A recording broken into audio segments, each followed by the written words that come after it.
Olá, queridos, seja a graça, seja a paz do Senhor sobre a tua vida, sobre a tua casa e sobre a tua família. Como é que você está? Tudo bem?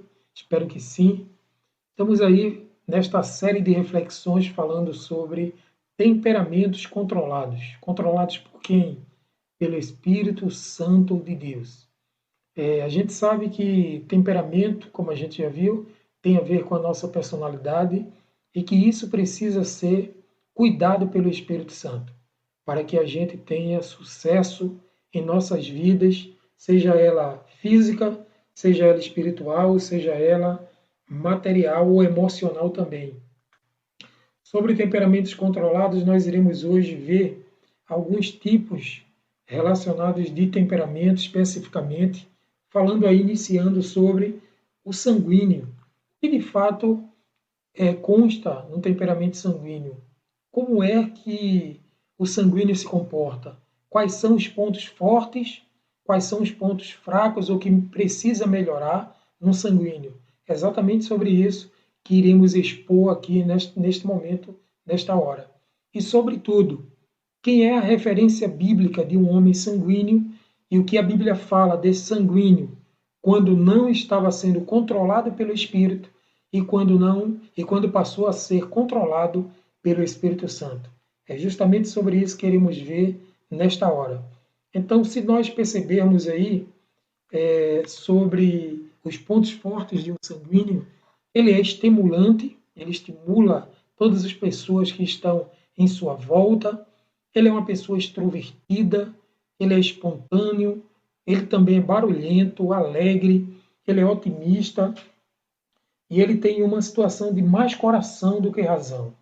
Ele relaciona-se bem com as pessoas, ele tem uma forma agradável de lidar com todas as pessoas, ele agrupa uma quantidade de pessoas em sua volta muito grande, ele é uma pessoa que faz com que as outras pessoas se sintam alegres em sua companhia. Tudo isso faz parte dos pontos fortes que está ligado, intrínseco dentro de um coração de uma pessoa sanguínea. Vamos então aos pontos que precisam ser melhorados. Tem pelo menos alguns que eu citei como sendo essenciais. Por exemplo, o sanguíneo ele é egoísta, ele gosta de trazer as coisas para si, ele se coloca em primazia em todas as coisas que faz.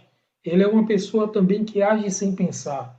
Ele geralmente fala muito, né? Ele é indisciplinado, ele é pouco prático, ele não tem, na verdade, disponibilidade para dar às outras pessoas com compromisso.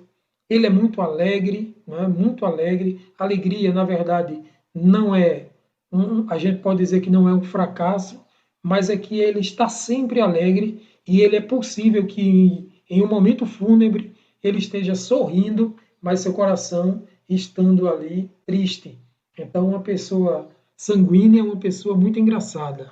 Geralmente os atores, né, é vinculado que um ator, ele geralmente são sanguíneos, são pessoas que têm essa versatilidade de ter vários humores ou estar em vários momentos da vida vivendo em situações divergentes e estar ali sempre com um sorriso na boca, que não é ruim, é bom, porém, em seu momento de a sós, em seu momento de clausura, em seu momento dentro do seu quarto, ele é totalmente triste e às vezes se sente envergonhado de demonstrar essa tristeza diante das pessoas.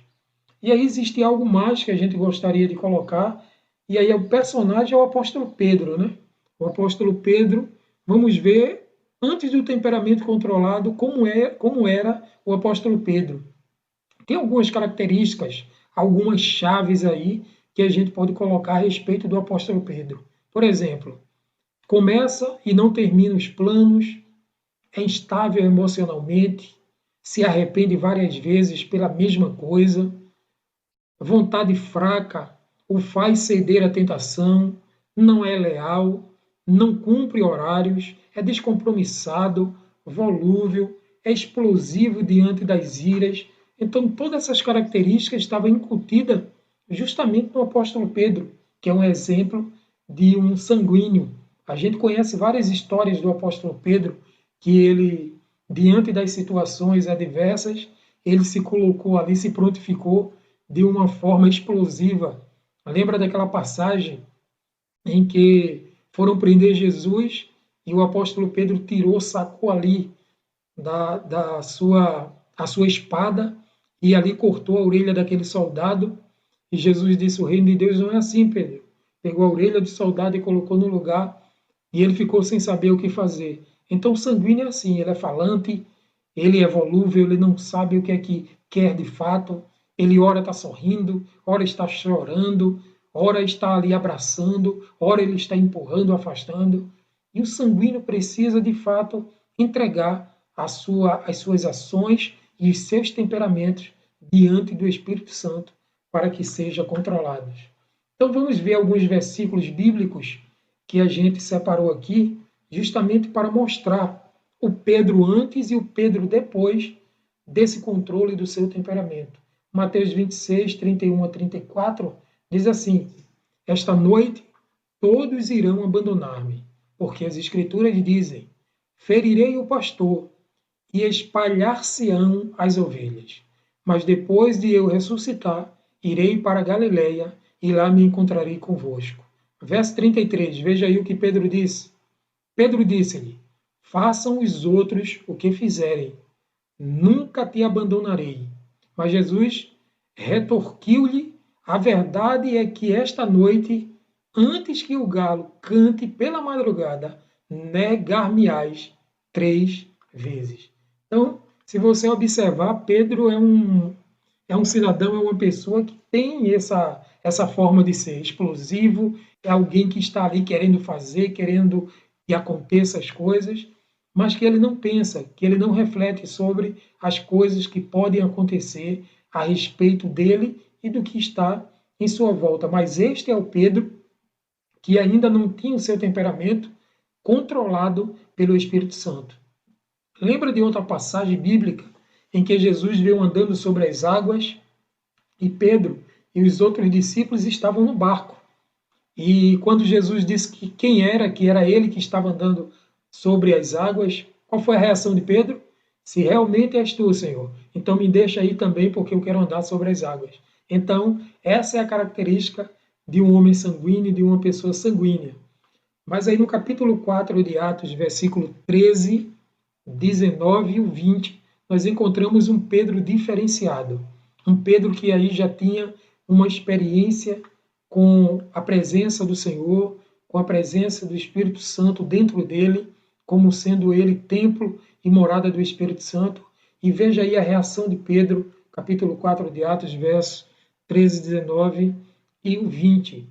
Então eles, vendo a intrepidez de Pedro e João, falando dos saduceus, fariseus e aqueles zeladores da lei, e tendo percebido que eram homens iletrados e doutos, se admiraram e reconheceram que haviam estado com Jesus. Verso 19. Contudo, Pedro e João propuseram-lhes: julgai vós mesmos se é justo diante de Deus obedecer a vós mais do que a Deus. E o verso 20, que é maravilhoso: pois não podemos deixar de falar de tudo aquilo quanto vimos e ouvimos da parte do Senhor.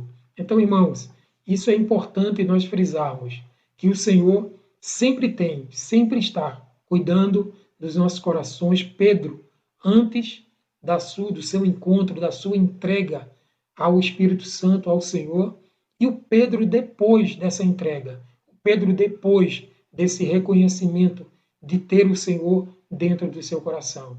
Ele disse: eu não posso deixar de falar daquilo que tenho visto e ouvido da parte do Senhor. Ele teve intrepidez, mas intrepidez sem medo, porque o sanguíneo geralmente tem intrepidez, mas ele é volúvel, enquanto que Pedro, nesta situação, ele disse: eu não vou jamais deixar de obedecer a Deus em detrimento a vocês, porque eu sei que melhor é obedecer ao Senhor do que aos homens. Então fica aqui para vocês esse entendimento desse primeiro tipo de temperamento, temperamento sanguíneo. Temperamento sanguíneo é aquela pessoa que tem sobre ele verdadeiramente a espontaneidade, a voluntariedade, mas também é descompromissado, mas também é volúvel, mas quando controlado pelo Espírito Santo de Deus, ele fica dentro da vontade de Deus e ele fala aquilo que Deus quer que ele fale sempre ao seu coração.